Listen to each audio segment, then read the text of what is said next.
Hello and welcome, everyone. My name is Pranav Pradhan. I am the Director of International Admissions at the University of San Francisco. Today, we are here to talk about a very important topic. We are here to talk about blended learning. Okay, so when we talk about blended learning, we have these amazing panelists who have joined us today, and I'm going to do a very short and a quick introduction of all three. So before we sort of dive into it, just wanted to remind you that on the right hand side you will see a poll. It's a short poll about whether you are a student, whether you're an educator, whether you are a whether you're a parent. Okay, so feel free to just take that poll while you're listening in. And recorded and will be available for a later viewing. But without further ado, let's begin. So as I said, we have three fantastic panelists who have joined us today, and I would like to do a quick introduction. We have Colonel Jaiswal, who is from the Kundan International School. We have Principal Alka Singh from the Modern from the Bluebell School in Gurugram, and we have Charu Malhotra, who's joining us from Pathway School, Noida. Okay, so the topic today, we're going to be talking about blended learning, right? So last year, especially somewhere in mid-March, where majority of the world was going into some sort of a lockdown, right? There was a certain immediate and a forced transition to online environment, right? There was a forced transition to the online environment, and since March last year up until now, lots of educational organizations and institutions have done amazing changes into their learning environment. So today, where we stand, we are talking about blended learning, right? As we start to think about a post-COVID world, right, there will be certain learnings that we are taking with us that will be carried forward going ahead, right? So let's just talk a little bit about this blended learning and what we look forward to carry. So I'm just going to open the floor, and I would like to hear a little bit about uh, your thoughts about what blended learning is. So I would love to hear from the panelists about your thoughts, your definition of blended learning, and some of the key takeaways. So I'm going to hand it over to Colonel Jaiswal, who will talk a little bit about his definition of blended learning.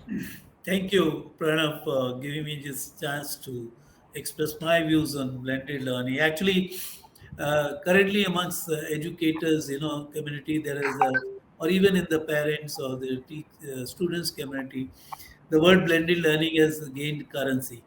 But actually, there are three types of definitions going around.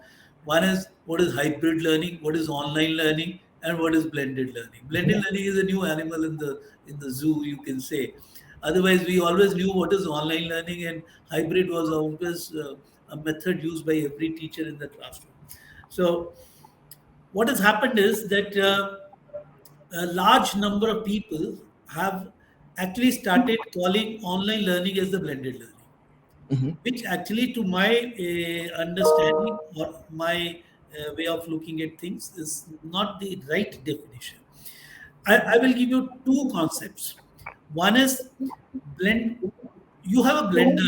All of us use a blender at home where we blend masalas. You put black cardamom, you put green cardamom, you put, and all of us drank that hell of a lot during our COVID times. All right. Now that is a blended masala. All right. So blended learning, one concept says, is a blended masala of every part of the curriculum, whichever method it is going to be taught through, whether it is going to be taught through online or whether it's going to be taught in the classroom, that is blended learning, right?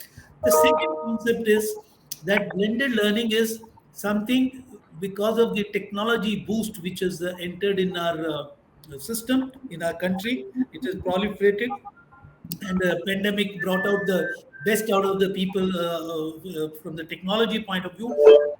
There are the blended learning is something like a T20 cricket game. The aim is cricket. Cricket is your education, right? Whether you play at the pace of a test match, whether you play it at the pace of one day or T20, whether you play it during day or during night, whether you play in your stadium or you play it in your gully or street or at your home. So the game is being played. That is blended learning. Blended learning is not exactly what the teachers are today doing, picking up the books content, putting it on the online and saying we are doing blended learning. No, that is not the blended learning. Blended learning is actually student centric. The student wants to say, I want to study at night, 2 o'clock, 2:30. I need answers. Somebody should be there to provide answers to that. Currently, I feel we are not yet geared up for that kind of concept Mhm. of education. Mhm. It's a little futuristic. Whereas even for the blended masala concept also, we are not 100% geared up. Some international schools Absolutely. pick up something, but we are not. NEP, the new education policy, is trying to achieve that.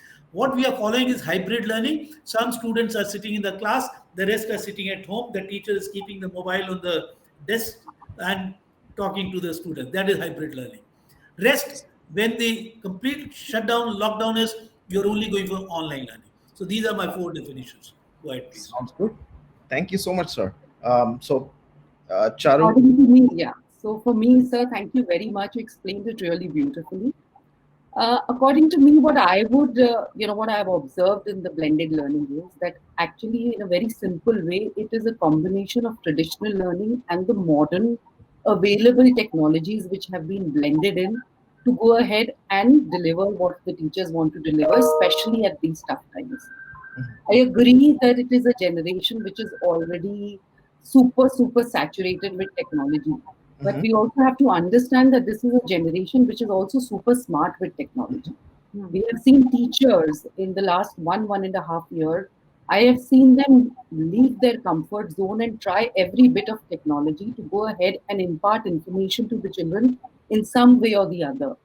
There are teachers, they are using Mentimeter, they are using Padlet, they are using Kahoot, all the technology so that they can blend it in Mhm. their regular form of learning to get the best out of the children. So I honestly, yes, see quite a lot of pros for definitely a few schools. I totally agree, sir, when you say that it is not there in many schools, but yes, a lot of teachers have left their comfort zone and tried their best to get in this form of learning. Absolutely. Alka ma'am, just wanted to hear from you about blended learning. What sort of uh, you know what sort of teacher training we have seen. How have we sort of developed that transition from teaching face to face to sort of online and using technology to bring in certain aspects. So would love to hear your thoughts about it. Right. I would just first of all take on when we are talking about blended, how beautifully Sir explained and Ma'am explained. Uh, Blended learning is not so much of an innovation, actually, like how it appears to be right now, as it's a natural byproduct of any digital domain creeping into the classrooms, the physical spaces of the school. So, majorly when we are referring, what Sir also said, hybrid and blended. Hybrid is what we're doing right now. So, we've trained the teachers for hybrid learning. Hybrid technically means that, the students are there in school, like as we have already started, Mhm. they're in school, and the students who are at home, right? They're two different learners category. One who is listening to the teachers face to face, and the one who's sitting at home and listening to the teacher not face to face. So that's hybrid learning technically. Mhm. Blended learning is something what we've been doing previously also, where the learner is only one. It's a one child where he learns online as well as offline, face to face learning also. And we've been doing it for years. The only thing is now with the change in technology. So therefore, we need to Mhm. train our teachers much more with the types of blended learning, right? Since I'm just putting it out here very candidly, since we started off conversation like hybrid learning, Mhm. when we went into this mode of Zoom classes and digitization of education, so I could see hybrid slash blended Mhm. everywhere. That means we take it as absolutely the same. So as an educator, you said, no, it's not the same. So we've had this conversation with the teachers. So out here in Dubel's Model School, what we did was we would, before introducing any topic, we Mhm. provide digital content to the students. Mhm. But we need to train our teachers more. The digital content, what we are providing is like we're picking up the text, modifying it in different forms, maybe a graphic novel or a comic or straight away a voiceover by the teacher. That's It's not that there's anything wrong or right about it. That's also one way. But when we talk about blended learning, I think Sir put it up so well. It's about focusing on every individual child, how the child wants to learn. I want a particular, for example, tomorrow I'm going to start off money and banking as a Mhm. topic. So the child at 6 o'clock also wants to know more, wants to get a different kind of idea. So we, as teachers, have to be ready for that. You know, uh, that means we are catering to individual of the child. Mhm. So that's important. And the advantage for an educational institution or educator is that it's going to enhance the students' interest. They'll be more focused. They're not coming initially. If you remember, we used to say child is like a blank slate and we're going to put whatever. So that whatever has to be put prior. The curiosity has to be generated. The creativity has to come out. That would be only when he sees the content, he goes through it, is interested. And the n number of ways of blended learning. But right now, just referring to that.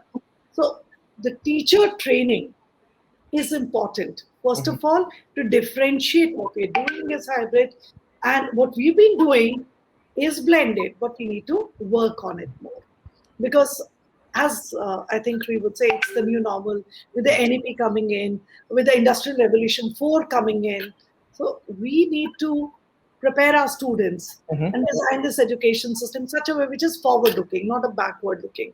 Absolutely. And Absolutely. there are n number of jobs which right now, I think I moved out on from a webinar of students presenting their holiday homework. So I was telling them, the parents, saying that I think we can't even visualize the kind of jobs which will be available for these kids.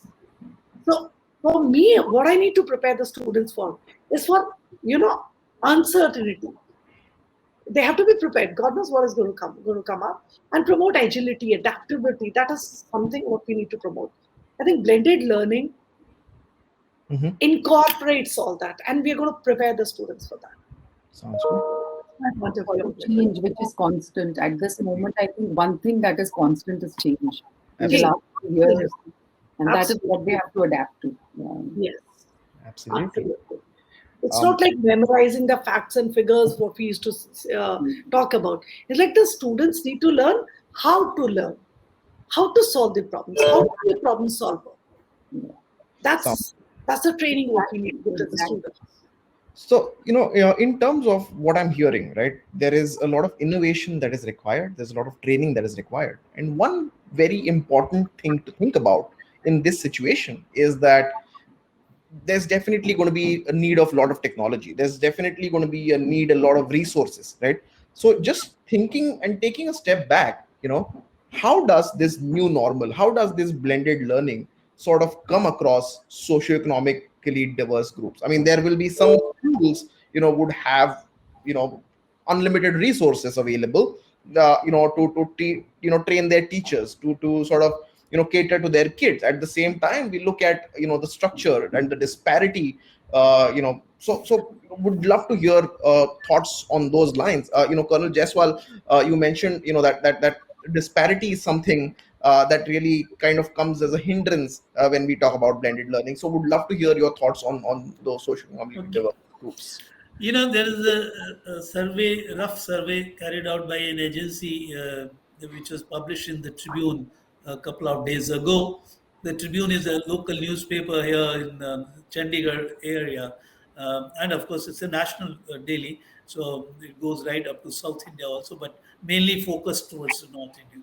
Mhm. They carried out a survey and found that out of the total number of students, high school, that is ninth, 10th, 11th, and 12th, only 1.7% students have got an access to a laptop.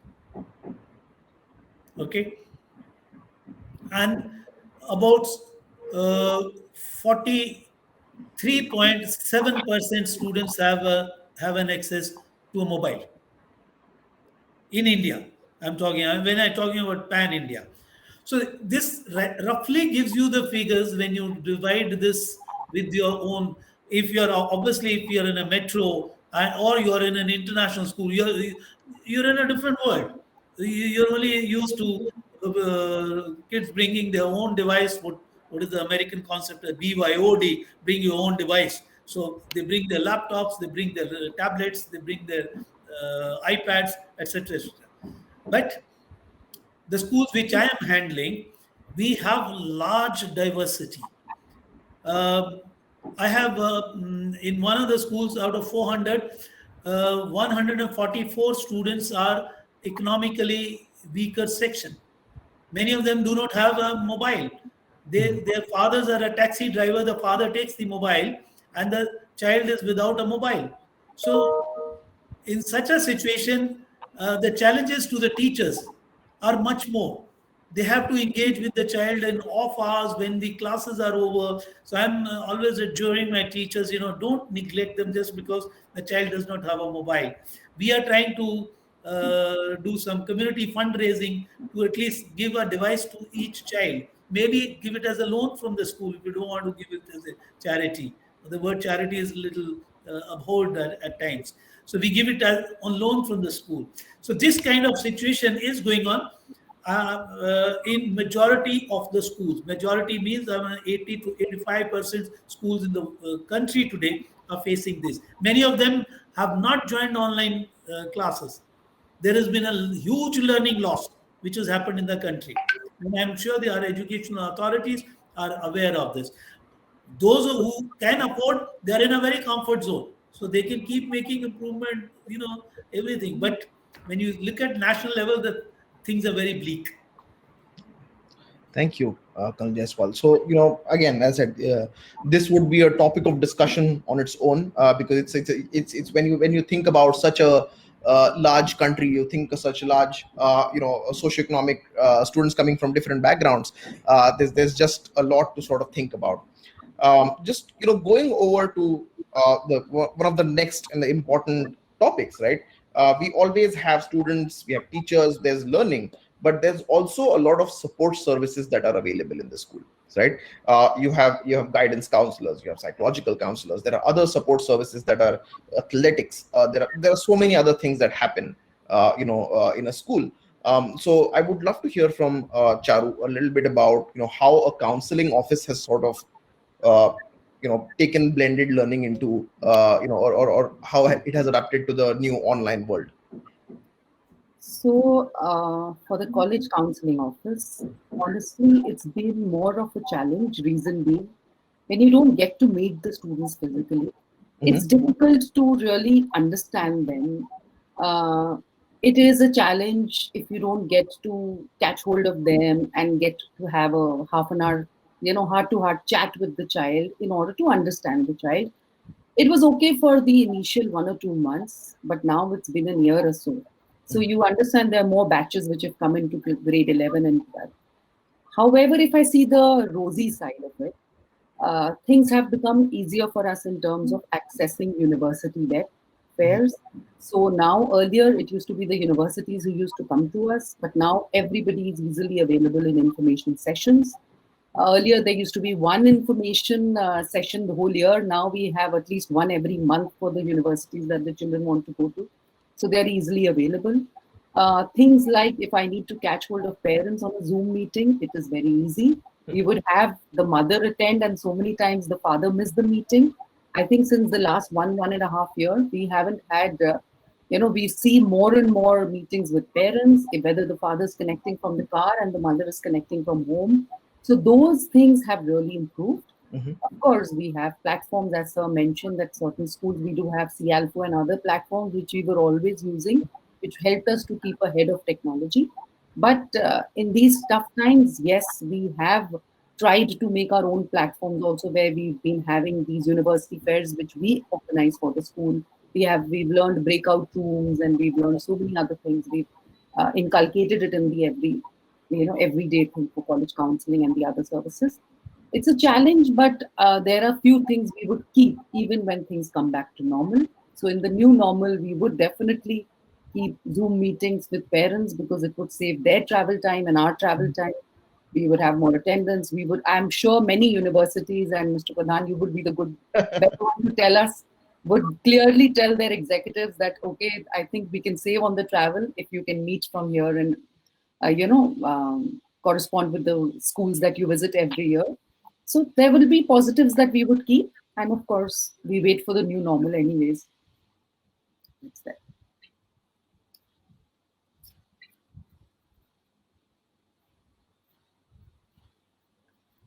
Did Mr. Pradhan lose the connection? I think so.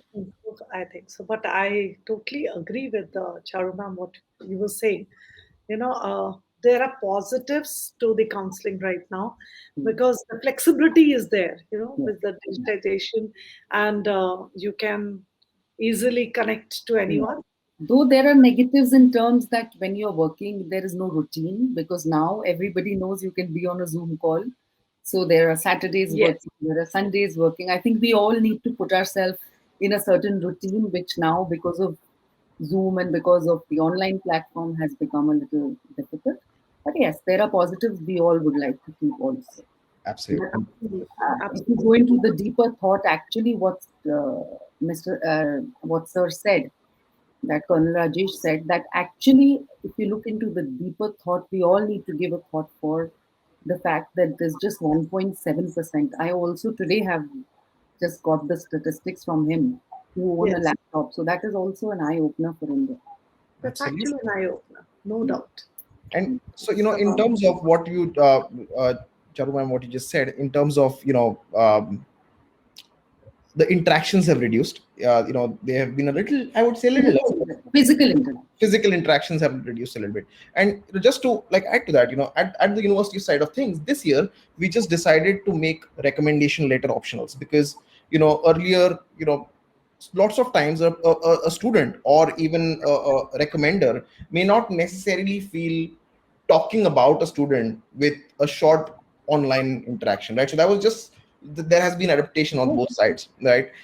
Just to make that flexibility in terms. So I know we are short of time, but Alka ma'am, I would love to hear a little bit about like one thing that has come into like one thing that blended learning has got into the classroom delivery that you would love to see go forward.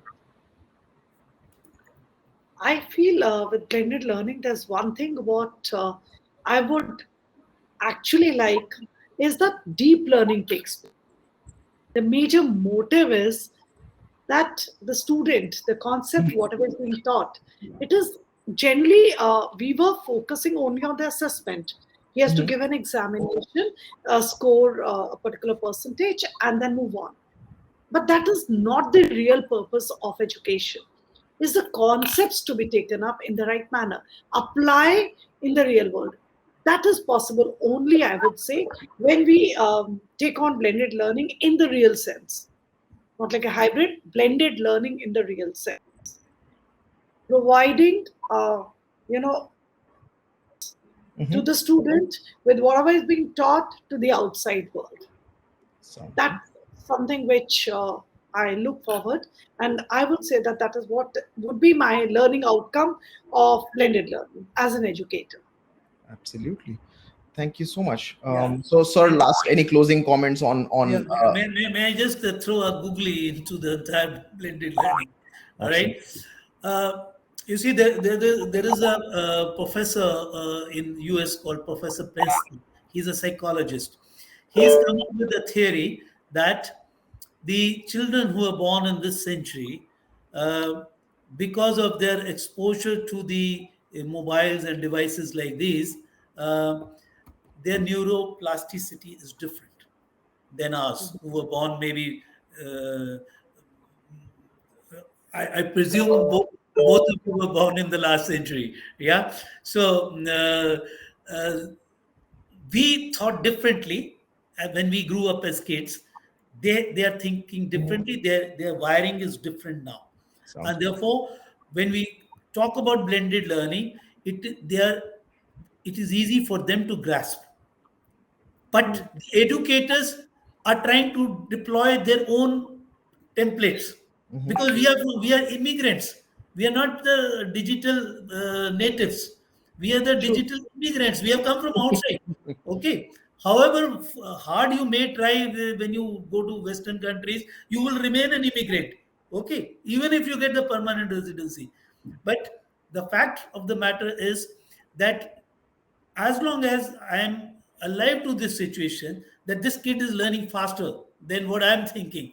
But the teachers are not yet ready for that change because they still think, has he corrected? Have I given him a correction? No, then that means he hasn't learned the word. So therefore, we need to be a little more conscious of the fact that they are faster than us. Their fingers are more nimble than us. Okay. Perfect. So well said. Thank you so much. I think we've almost at time. And Shweta, are you around, Shweta? Yes, sir, I'm here. I'm here. All right. So, would you like us to wait around? Would you like the panelists to wait around for questions, or do you think we can conclude the session at this point? Sir, if you are leaving, the panelists can continue the discussion if they want. Okay. Yeah. Sounds good. Perfect. So, anyways, thank you so much, guys. I'm sorry, I'm gonna have to leave because of that. Thank you. technical Thank you, thing. Pranav. Thank you. Thank you so much, sir. And I look forward to just reconnecting with all of you Yes. at some point soon. Thank you so much, and have a wonderful evening.